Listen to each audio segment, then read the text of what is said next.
बहुत बहुत स्वागत है दुपे सर वापस जुड़ने के लिए हमारे साथ। चलिए सर, बहुत ही मजा आएगा आज बात करके, क्योंकि आज मेरे पास कुछ अनोखे क्वेश्चंस हैं और एक्चुअली आज का जो टॉपिक है वही बहुत इंटरेस्टिंग है। जो टॉपिक जो मैंने आज डिसाइड किया वो है सर म्यूचुअल फंड इंडस्ट्री के फ्यूचर ट्रेंड और एथिक्स। तो इसके ऊपर मेरे कुछ क्वेश्चंस होंगे एंड आई होप कि आप सर, आपके पास पूरा समय है, आप अच्छे से आप एक एक प्रश्न का अच्छे से बैठ के उत्तर दें। अनलिमिटेड वॉच आवर्स है, कोई दिक्कत नहीं है। तो sir, are you ready for today? Yes, yes. Okay. Thank you. And it is my pleasure. Thank you. Thank you. Thank you sir. Okay, चलिए सर शुरुआत करते हैं। तो सर सबसे पहला जो कॉन्सेप्ट है ना सर, एक कॉन्सेप्ट है ESG, इन्वायरमेंटल सोशल और governance factor mutual fund selection में कैसे क्रिटिकल हो रहे हैं आज के डेट में। सर आप क्या थोड़ा इसके बारे में थोड़ा सा प्रकाश डाल सकते हैं? As name suggest, ESG, तो जितने ये एक अच्छा कॉन्सेप्ट है, it is a very good concept. तो जितनी सारी कंपनियां हैं और जितने सारे इन्वेस्टर हैं, इनका इस तरह का फोकस रहता है कि हम जो भी शेयर खरीदेंगे वो कंपनी अच्छा काम करेगी। As like some companies are sin companies, as like ITC, वो सिगरेट के उसमें है, या some companies are in wine companies, some business में भी सम अदर थिंग्स, बट वो ESG कैटेगरी में नहीं आएंगे। तो एक माइंडसेट चेंज हो रहा है ESG के लिए। बट ये जरूरी नहीं है कि यहां से पैसा बनेगा, you know. But in another concept, suppose a bank comes in the category of ESG, but there may be chances a bank may lend money to a sin company. तो कहीं ना कहीं आपका इसमें एक विरोधाभास भी आ सकता है। बट ये कॉन्सेप्ट जरूरी नहीं है कि ESG से पैसा बनेगा। अभी हमने देखा था जो ESG फंड थे वो बहुत पुअरली परफॉर्म कर रहे थे as compare to the benchmark, as compare to the other things. तो ESG is a very good concept, but पैसा बनाने के लिए might be not a good concept. Okay, तो कहीं ना कहीं मैं ये बोल सकता हूँ कि सर इट्स अभी हम पूरी तरीके से इस ESG कॉन्सेप्ट में भरोसा नहीं कर सकते, राइट? क्योंकि पास्ट ट्रेंड बहुत ही पुअर परफॉर्मेंस था इसका, right? But concept is very good, concept is excellent, concept wise बहुत ही बढ़िया, बट पैसे बनाने वाइज अभी इतना अच्छा नहीं है, मोटा मोटा अगर मैं समझू, मैं राइट? एग्जैक्टली। Great, wonderful. चलिए सर, अब अगला सवाल जो है वो सवाल है सर AI और मशीन लर्निंग का फ्यूचर में म्यूचुअल फंड में क्या रोल हो सकता है? क्या आप इसके बारे में थोड़ा सा बताएं? आज के दिन में AI इज फॉर टेक्नोलॉजी। आज के दिन में टेक्नोलॉजी से ना ओवरनाइट बहुत सारा चेंजेस आ जाता है। कुछ साल पहले जैसे प्रधानमंत्री ने एक योजना शुरू किया था, जनधन अकाउंट, तो वो भी पूरा टेक्नोलॉजी पे था और 40-50 करोड़ उन्होंने अकाउंट ओवरनाइट या 2-4 महीने में खोल दिए। करीब 4-5 साल पहले म्यूचुअल फंड जो आज का पोजीशन है उससे 1/3 था। ये टेक्नोलॉजी से हुआ कि वो ओवरनाइट या 2-3 ईयर में चेंजेज आ गया और इंडस्ट्री बहुत तेजी से बढ़ गई। तो ये जो टेक्नोलॉजी है आपको अपना बिजनेस बढ़ाने में इतना ज्यादा सहायक होती है, तो इसको हम अदर उसमें भी ले सकते हैं। आप AI के थ्रू बहुत सारे फ्रॉड को रोक सकते हैं। AI के थ्रू आप कंपनी का जो बैलेंस शीट है उसको भी आप कहीं ना कहीं ट्रैक कर सकते हैं। कंपनियां भी अलग अलग, although it is a very good practice और under the law of the accounting, but कोई कंपनी अपना कैश फ्लो कैसे दिखाती है, कई बार जो जो अकाउंटिंग की परिभाषा में जो जो रिसीवेबल्स आते हैं जो अभी आया नहीं, बट उसको भी अगर आपको बैलेंस शीट मैनिपुलेट करना हो तो आप उसको दिखा सकते हो। तो ये सब चीजें भी जो टेक्नोलॉजी यूज करते हैं वो इसको AI में अपना एक अच्छे रूप में इसको यूज कर सकते हैं। ग्रेट। बट सर एक थोड़ा सा आउट ऑफ द टॉपिक है सर, आपको कहीं ना कहीं ये नहीं लग रहा है कि AI का अगर यूसेज ज्यादा हो जाएगा, ह्यूमन इंटरवेंशन कम हो जाएगा तो जॉब्स चली जाएंगी? All together it's a different topic. क्या आपको थोड़ा सा अगर आप बता दें इस पे, आपका इस पे क्या राय है? 20-25 साल पहले हमको ये डर था कि कंप्यूटर अगर आ गया तो एक जो क्लर्क है उसकी नौकरी चले जाएगी, बट आप देखो इतना कुछ नहीं हुआ, एक खाली डर था।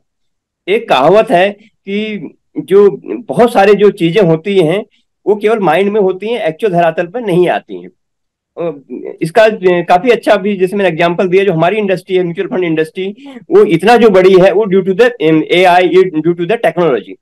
तो I think it will be more favourable than the harmful things. Okay, great great, thank you sir, thank you for answering my question. चलिए सर अगले सवाल को बढ़ते हैं। सर म्यूचुअल फंड के लिए रेगुलेटरी लैंडस्केप कैसे बदल रहे हैं और इसका इन्वेस्टर पर क्या इम्प्लीकेशन या क्या प्रभाव पड़े? हमारे उसमें जो रेगुलेटर है ये बहुत ज्यादा अग्रेसिव है। तो कई बार क्या होता है, although it is very good, but कई बार क्या होता है, इसका जो इन्वेस्टर होता है वो पिनलाइज होता है। अभी रिसेंटली क्या हो रहा है कि हर चीज, ये तो गवर्नमेंट का रूल है कि आधार को पैन से लिंक करना है। ये 3-4 साल पुराना था, बहुत सारे लोगों ने किया, बहुत सारे लोगों ने नहीं किया। लेकिन आज की डेट में क्या हो रहा है, जिनका आधार पैन से लिंक नहीं है उनकी एसआईपी बाउंस हो रही हैं। तो कहीं ना कहीं इन्वेस्टर को पिनलाइज हो रहा है। और जो जो ट्रांजैक्शन है, चाहे वो रिडम्पशन है, फर्दर परचेज है, all are rejected due to the Aadhaar और पैन लिंकेज। इसके बाद अभी वो जो एक दूसरा कॉन्सेप्ट है, वहां पर ईमेल और मोबाइल नंबर को भी वो वैलिडेट कर रहे हैं। अगर ये नहीं हुआ तो ये भी प्रॉब्लम है, वहां पर आपका जो ट्रांजेक्शन है वो भी रिजेक्ट हो जाएगा। One other regulatory thing is nomination. ये ना, चाहे LIC है, बैंक है, a lot of money is unclaimed. It is I think lakhs in crore, lakh और करोड़, उसके बाद इस तरह का इतना मनी है। तो ये सबके पास है, यानी पोस्ट ऑफिस में भी होगा, लोगों ने कराया, किसी को बताया नहीं, वो बैंक के पास भी है, वो इंश्योरेंस कंपनी के पास भी, वो म्यूचुअल फंड के पास भी है। तो अभी रेगुलेटर ने बोला कि अभी हमको ना उधर नॉमिनी करना है। तो अभी क्या होगा कि अगर जिनका नॉमिनी वहां पर अपडेट नहीं है तो वो भी लोग पिनलाइज होंगे ड्यू टू अदर प्रॉब्लम्स। तो okay, over great. Regulation is good but over regulation is harmful to the investor also. Okay, तो जैसा कि आपने रूल्स और रेगुलेशन का बात किया, तो अगला क्वेश्चन बिल्कुल इसी के ऊपर है मेरा। सर, म्यूचुअल फंड इंडस्ट्री में फंड मैनेजर और इन्वेस्टर दोनों को किस तरह के एथिकल कंसिडरेशन अडेयर करना चाहिए? तो आई थिंक इन्वेस्टर का तो इसमें कोई रोल नहीं है, इन्वेस्टर ने तो खाली पैसा देना है। तो जो जो फंड मैनेजर है उसको एथिकल होना पड़ेगा। अब बहुत सारी चीजें हैं जो जो सामने आती हैं, बहुत सारी चीजें सामने नहीं आती हैं। वो कोई कोई बार जो इन्वेस्टिगेशन होती है तो पता लगता है यहाँ तो फ्रॉड हो गया। तो म्यूचुअल फंड जो भी फाइनेंशियल प्रोडक्ट होते हैं, they all are bound to follow the fiduciary responsibility. Fiduciary responsibility जो वो इससे भी ज्यादा ऊपर का होता है, तो वी फॉलो फिड्यूशियरी रिस्पॉन्सिबिलिटी। और दूसरा इसमें क्या होता है कि जो रेगुलेशन है उन्होंने सारे वहां पर डिफाइन कर रखा है, आपको ये करना है, तो उसी हिसाब से वो करते हैं। तो यहाँ पर बहुत कुछ करने को यहाँ पर रूम बचता नहीं है रेगुलेशन से हटके। तो we are already following it. और इन्वेस्टर ग्रेट। के हाथ में कुछ है नहीं, इन्वेस्टर तो एक बार चेक दिया, फिर जो पैसा लेना तो पैसा लिया, तो इन्वेस्टर को तो ऐसा कुछ नहीं करना। तो सर, आपके हिसाब से इन्वेस्टर के लिए उतना ज्यादा कॉम्प्लिकेशन नहीं है, बट जो फंड मैनेज कर रहे हैं उनको सारे रूल्स और रेगुलेशन फॉलो करने चाहिए, राइट? एग्जैक्टली, करने वो करते भी हैं, करते भी हैं। बकायदा उसका ऑडिट भी होता है। बकायदा आपने रूल फॉलो किया नहीं, क्या उसका ऑडिट भी होता है। Great, great, wonderful, wonderful. तो किसी भी लाइक म्यूचुअल फंड इन्वेस्टर को डरने की बात नहीं है। बिल्कुल आप नहीं, बिल्कुल नहीं। Because all registered mutual fund advisers. Great, there is a great, regulator there, there is a regulator there. Great. अब सर, जहां पे अब हम म्यूचुअल फंड की बातें करें, तो सर अगला जो क्वेश्चन है बहुत इंटरेस्टिंग क्वेश्चन है। सर, डिफरेंट एज ग्रुप या फाइनेंशियल सिचुएशन की स्पेसिफिक नीड को केटर करने के लिए म्यूचुअल फंड कैसे काम कर रहा है? इसको हम ऐसे समझ सकते हैं, a guy is 20 year old, 25 year old, I think 25 year में जॉब लग गया, तो वो अपना सारा पैसा स्मॉल कैप में भी लगा सकता है, मिड कैप में भी लगा सकता है, लार्ज कैप में तो कोई प्रॉब्लम नहीं है। But same thing is not applicable for a man who is 60 year old, 80 year old. तो ये चीजें उसमें जो रिस्क एपिटाइट है वहां पर देख सकते हैं। Okay, in another terms, suppose 80 year old अपने नेक्स्ट जनरेशन को पैसा दे रहा है, तो वहां पर भी वो अपना स्मॉल कैप, मिड कैप ऐसा देख सकता है। वहां पर बहुत ज्यादा उसको जो रिस्क कॉन्शियस है वो नहीं होना है, रिस्क एवर्स रिस्क वो देखना पड़ेगा वो पैसा किसके लिए लगा रखा है। अब 25 साल का बच्चा है, उसने शादी के लिए 2 साल बाद लगाना है, तो equity is not a suitable product for that, 2 साल में शादी करनी है, नहीं।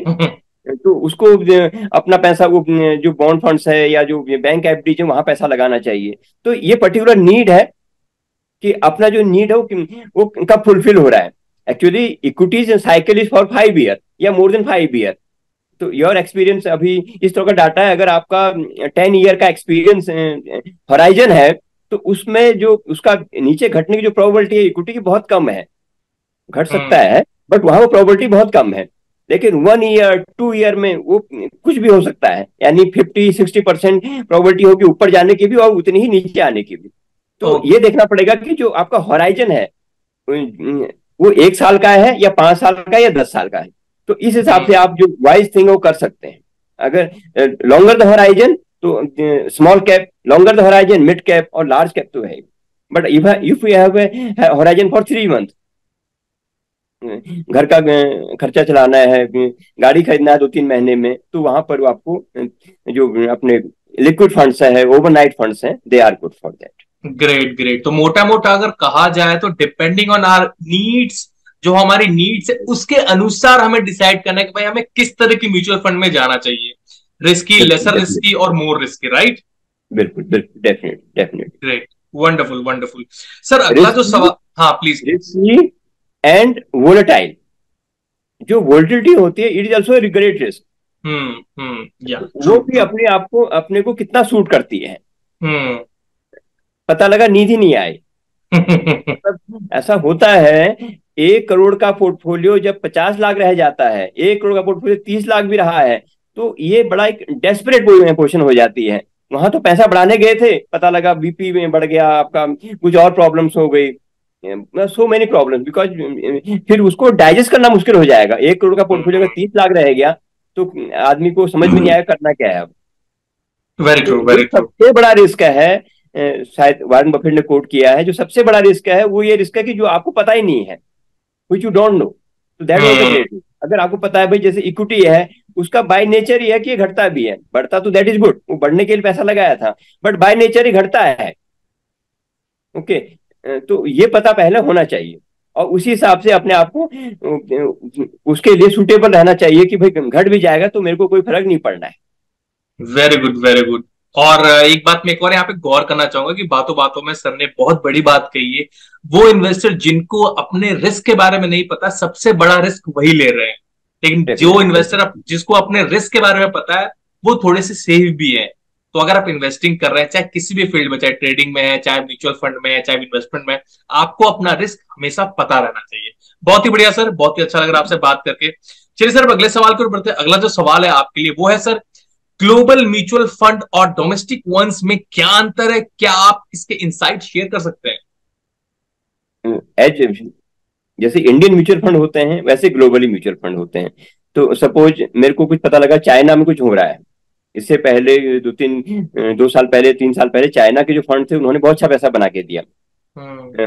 पिछले 10 साल में, इससे पहले 10 साल में जो अमेरिकन में वहां पर स्टॉक मार्केट थे, उन्होंने बहुत अच्छा पैसा बना के दिया है। तो डिफरेंट डिफरेंट टाइम में अलग अलग, अभी इससे पहले एक प्रॉब्लम था वो सेमीकंडक्टर का, वो तो इंडिया में बनता ही नहीं था, तो उसके तो आपको ताइवान जाना पड़ेगा। हम्म। नहीं, तो ये कौन सी industry, actually they all are the businesses. ऐसा हो सकता है, अब जैसे फेसबुक का बिजनेस है, it is not in India. Twitter का business, it is not in India. Amazon का business, it is not in India. और माइक्रोसॉफ्ट का business, it is not in India. They are excellent businesses. तो उसके लिए आपको उधर ही जाना पड़ेगा। तो you are hmm. Selecting, you are choosing the business in the global term. आज तो ग्लोबल ओपन है, आप कहीं पर भी इन्वेस्टमेंट कर सकते हैं। तो जो जो कंपनी जिस कंट्री में, आप सपोज कोई कंपनी जर्मनी में है, तो you have to go Germany, German markets. Hmm. कुछ लंदन मार्केट में आप देखेंगे। तो इस तरह के ग्लोबली आप कंपनी को सेट कर सकते हैं, वहां के जो इंडाइसेज वो ले सकते हैं। और इंडिया तो अपना फेवरेट ही है। और दूसरा, इंडिया में ग्रोथ है। they all countries are facing different problems, as like they have a higher interest rate, they have a higher inflation number। तो उस तरह का आज की डेट में इन कंट्रियों में they have a lower growth also. तो ये सब के सब निगेटिव है इन कंपनियों में पैसा लगाने के लिए, इन कंट्रियों में पैसा लगाने के लिए। बट इन इंडिया में, India is a self consumption country, तो यहाँ पर आपको ये इसका वो मिलता है, फायदा मिलता है। तो इसलिए इंडिया में पैसा लगाना चाहिए। और ये जो ग्लोबल लोग हैं आज इंडिया में पैसा लगा रहे हैं। अभी पिछले महीने करीब $3.5 billion USD they purchase, FIIs purchase in Indian markets. तो आज इंडिया अच्छा है। हम्म। मतलब अब पूरी दुनिया की नजर इंडिया पे है। दूसरा ये क्या है ना, actually USD is a global currency, ठीक है। तो बिना इसके काम नहीं चलेगा, चाहे आप कैसी बातें करें, बट यूएसडी के बिना काम नहीं चलता है।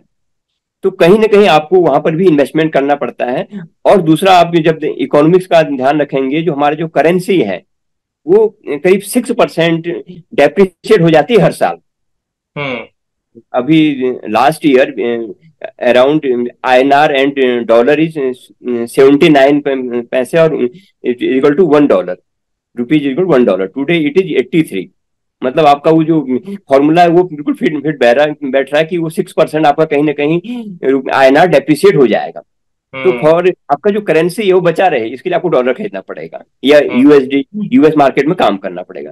तो अगर आप इकोनॉमी अच्छा जानते हैं तो आपको उनकी उस कंपनी की भी जरूरत पड़ेगी, उन कंट्रियों की भी जरूरत पड़ेगी जहां पर, इसलिए हमारा जो करेंसी है वो डेप्रिसिएट ना हो जाए।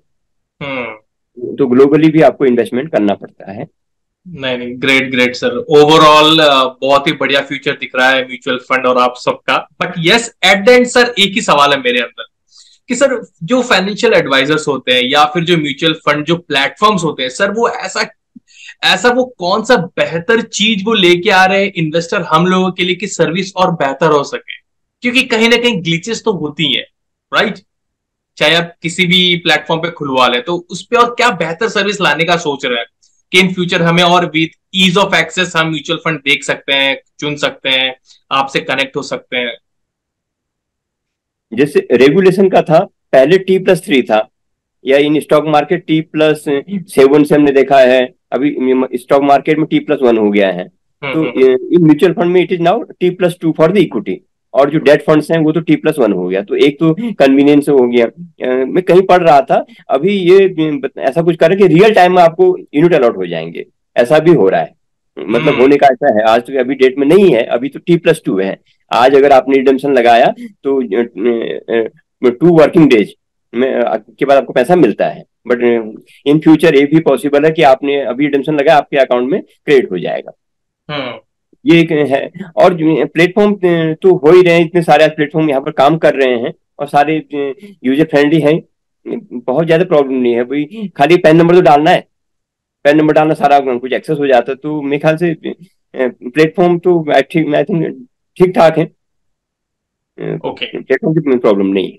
तो काफी ओवरऑल मतलब इट्स अ ज्यादा गुड प्लेटफॉर्म की, कोई दिक्कत नहीं है, बस वो प्लेटफॉर्म सेम की डे अगर हमें कोई एक्सेस मिल जाए तो और बढ़िया हो जाएगा, जो एज अ जी। सर्विस बहुत बढ़िया हो जाएगा, राइट? इसमें पैसा बनाना मेन चीज है। और पैसा बनाने में क्या होता है, बिहेवियर बहुत ज्यादा काम करता है। हम्म। मैं आपको एक चीज बताना चाहूंगा। आज एक आर्टिस्ट से मिल के आया तो मेरे को समझा रहा था, सर ये भी कोई ऐसा नहीं है, आपको ना बहुत ज्यादा पढ़ाई करनी पड़ती है। जैसे डॉक्टर बनता है, इंजीनियर बनता है, वैसे आर्टिस्ट भी बनता है। मैंने कहा बात तो सही कह रहा है। और सपोज कोई ट्रेडर है, उसके लिए भी कुछ ना कुछ पढ़ना पड़ता है, बहुत सारी न्यूज़ें देखनी पड़ती हैं, नास्डैक, डाउ जोन और ये तमाम निफ्टी के तमाम ट्रेंड देखने पड़ते हैं, तब जाके ट्रेडर बनता है। यू नो, मतलब जो भी आपको बनना है कुछ ना कुछ पढ़ाई करनी पड़ेगी। आप ऐसे किसी आदमी से ऐसे उम्मीद नहीं कर पाओगे, अच्छा बोलो एक को डॉक्टर को बनना है, एक को कुछ व्हाइट पहन लो और वो ऑपरेशन कर लो, नहीं हो पाएगा, कभी नहीं होगा। एक सिंपल आदमी बोलो अच्छा वो इंजीनियर बन जा, वो 300 फीट कभी ऊपर जाना, 300 फीट कभी नीचे जाना और फिर रेलवे लाइन खड़ी करना, कभी नहीं होगा। लेकिन इन्वेस्टमेंट क्या है कि यहाँ पर एकदम अनपढ़ तो आज कोई नहीं रहा, जो मतलब कम पढ़ा लिखा है वो भी बहुत अच्छे पैसे बनाए हैं। ऐसा देखा गया है, इतिहास बताता है ऐसा। हम्म। तो ये सबसे बढ़िया इंडस्ट्री है पैसा बनाने के लिए। कोई ब्रेन का काम है ही नहीं। पिछले 30 40 50 सालों में क्या हुआ, 50 साल तो नहीं हुए, करीब 30 40 साल ही हुए हैं। जो सेंसेक्स है उसकी रिटर्न आई 15%। 15% के हिसाब से 1 लाख रुपए करीब 15 20 साल में 15 20 लाख रुपए हो जाता है। ओके। तो इसमें कोई ब्रेन का काम नहीं हुआ, कोई ऐसा बहुत बड़ा आपको ट्रेनिंग की जरूरत नहीं पड़ी, बस आपने इन्वेस्टमेंट किया। तो ये इतना आसान चीज है, कोई भी आदमी, किसी भी स्तर का आदमी यहाँ पैसे बना सकता है। लेकिन बिहेवियर क्या होता है, जैसे हम पिछली बार भी इसको डिस्कस किए थे, वो दलवारी रिपोर्ट हमेशा ध्यान रखनी चाहिए कि अगर आपका जो S&P 500 है, 11% रिटर्न दिया पिछले 40 साल, 50 साल, 30 साल में, लेकिन जो इन्वेस्टर की रिटर्न आई वो केवल 3% आई। तो इन्वेस्टर ने ऐसा क्या कर दिया कि जो आपका जो इंडाइसेज है उससे कम रिटर्न आए। That was your hmm. Behaviour. तो ये चीज ध्यान रखने का है कि जो बिहेवियर है, फंड मैनेजर के लिए टेक्नोलॉजी बहुत अच्छा है, but as a investor 90% role is your behaviour, only 10% is your technology, कि कौन सा टेक्नोलॉजी और नॉलेज कि कौन सा फंड लेना है, कौन सा स्टॉक हम्म। लेना है। स्टॉक लेना भी हो सकता है बहुत मुश्किल हो, बट एक रॉकेट साइंस नहीं है, बट बिहेवियर ठीक हो जाए। हम्म। और इस तरह का भी एक फॉर्मूला है, हमेशा याद रखना चाहिए पैसे बनाने के लिए। All the businesses are cyclical in nature. हाँ। जो वेरी पैसा ट्रू। आज जो बिजनेस आज पैसा बना रहा है, ऐसा करीब 80-90% प्रोबेबिलिटी है कि अगले महीने वो पैसा नहीं बनाएगा। Very true. और that is the rule. Rule कभी चेंज नहीं होते हैं, all are them cyclical in nature. तो ये आदमी को सोचना चाहिए जब वो पैसा लगा रहा है कि हम्म। भैया अगर पिछले एक साल में बहुत सारा रिटर्न दे दिया तो थोड़ा सा रुकेगा, उसके बाद थोड़ा सा धैर्य दिखाओ, उसके बाद पैसा बनेगा। तो ये हम्म। थोड़ा ये थंब रूल है। इसके लिए कोई ऐसा विज्ञान की जरूरत नहीं है, इसके लिए कोई साइंस की जरूरत नहीं है। हम्म। तो कॉमन सेंस, एक इस तरह की कहावत भी है, common sense is very uncommon, very common sense is uncommon, ऐसा भी उन्होंने कहा है। तो कहीं ना कहीं जो भेड़ चाल है, अगर आप देखें जो सेक्टर फंड की बात कर रहे थे, सारे सेक्टरों से मार्केट बना हुआ है, ठीक है। इस बार जो सेक्टर बहुत अच्छा करेगा, इससे पहले जो सबसे बढ़िया सेक्टर कर रहा था that was the IT sector. उसके बाद कुछ ऐसा हो जाता है कि वैल्यूएशन बहुत हाई हो जाती है, और फिर वो कुछ सिकले कुछ खबरें ऐसी आ जाती हैं कि अब ये सस्टेन नहीं कर पाएगा। उसके बाद हम्म। फिर वो अंडर परफॉर्म ही नहीं करता, लॉस हो जाता है। ट्रू। तो इस तरह की जो छोटी छोटी बातें हैं वो ध्यान रखें तो खूब सारा पैसा बनेगा। India is growing in 2030, we are going to double then the Sensex, ऐसे आंकड़े आ रहे हैं, वो होगा। बिकॉज एसेट क्लास तो बढ़ना ही है ना। एक आदमी का खर्चा, आप कोई भी खर्चा कर रहे हो, दूसरे आदमी की इनकम है। अब आप देखो, अगर आप कोई पैसा खर्च कर रहे हो तो किसी की इनकम हो रही है। आपने किसी कंपनी को पैसा दिया, कंपनी की इनकम हो रही है, तो प्रॉफिट हो रहा है। कंपनियां तो प्रॉफिट जनरेट कर रही हैं। अभी आप उसको ले पाओ नहीं ले पाओ तो ये आप पे है। तो दैट इज द बिहेवियर। सारी हम्म। आज खबरें जो पॉजिटिव खबरें हैं, कहीं पर भी कोई निगेटिव नहीं है इन इंडिया टर्म्स। क्या आप ऐसा बना पाओगे, वो जो बिहेवियर है वो ला पाओगे? नहीं। Very good. सपोज किसी आदमी ने कोई शेयर ले लिया और बता दिया कि मैंने भी ले रखा है, बट उसका जो कन्विक्शन है वो कहाँ से लेके आओ? हम्म। तो ये बस छोटी छोटी बातें हैं, अगर आदमी इसको ध्यान रखे तो खूब सारा पैसा बरसेगा। नहीं नहीं सर, बेहतरीन, बहुत ही अच्छा लगा सर। छोटी छोटी मगर आपने मोटी बात ही कह दी। बिहेवियर, बिहेवियर को मैं एज ए ट्रेडिंग प्रोस्पेक्ट बोल सकता हूँ डिसिप्लिन, राइट। जी कि हाँ, अगर बंदे के अंदर अच्छे। अगर डिसिप्लिन हुआ तो not in trading but in any field आप ग्रो जरूर करोगे। और एक पेशेंस, जो क्षमता होती है ना रुकने का, थमने का। और जो आपने बीच में सर एक शब्द कहा था, लाइक कोई भी बिजनेस रेगुलर नहीं, रेगुलर आपको प्रॉफिट नहीं देता है। हो सकता है वो साल साल भर या 6 महीने प्रॉफिट दिया, फिर अगला 6 महीना उसका डाउन ट्रेंड रहे। तो वी हैव माइंडसेट आपका पहले से ऐसा तैयार होना चाहिए कि भैया लगातार प्रॉफिट आपको कोई नहीं दे सकता। एक चीज अगर बढ़ रहा है तो दूसरा चीज कभी ना कभी फिर वो गिरेगा जरूर। जैसे कि आपने बहुत बड़े आईटी का एग्जांपल भी दिया। Sir it's lovely talking to you sir, it's been really wonderful talking to you and ya please अगर प्लीज। टाइम टाइम अलाउ करेगा तो कई बार क्या होता है ना, हमको ना फ्यूचर का बहुत पता नहीं लगता। जो कंपाउंडिंग होती है ना, ये कंपाउंडिंग बहुत बड़ा सब्जेक्ट है। तो कितना पैसा यहाँ बन सकता है? सपोज 20 लाख रुपया है, अगर वो हर 4 साल में डबल हो जाए, और 30 या 40 साल का आपने उसको टाइम दे दिया, ठीक है, तो ये 200 करोड़ बन जाएगा। 200 करोड़। भारत में मात्र 13,000 ऐसी फैमिलीज हैं जिसके पास 200 करोड़ रुपए है। तो एक आपकी इन्वेस्टमेंट आपको उन 13,000 फैमिलियों के बीच में लाके खड़ा कर देगी। This is hmm. The powerful of Indian stock market. जो सबसे बेस्ट इन्वेस्टर है इस वर्ल्ड का, his name is Warren Buffett. उसकी रिटर्न 18-19% से ऊपर नहीं है। और हम्म। इंडियन मार्केट में, एक्चुअली यूएसए में ना रिटर्न आता 10%, तो उसका रिटर्न अगर 19-20% था तो he is the super investor. Indian market में 15% तो ऐसे आ जाता है, उसमें तो कोई ब्रेनर ही नहीं है, ठीक है। 3-4% नहीं भी आया, लेकिन 15% भी ह्यूज ह्यूज अमाउंट। तो इतना हम्म। ज्यादा आपको वो एक इट इज ए ब्लेसिंग। अगर कोई इंडिया में रह रहा है और इंडिया में इन्वेस्टमेंट कर रहा है, इट इज ए ब्लेसिंग। बहुत सारी चीजें हम ग्रांटेड ले लेते हैं, but it is not a granted. ये बहुत लंबे समय तक नहीं चलेगा। जब जो बेस बढ़ जाता है तो फिर वहां पे रिटर्न जो है कम हो जाती है।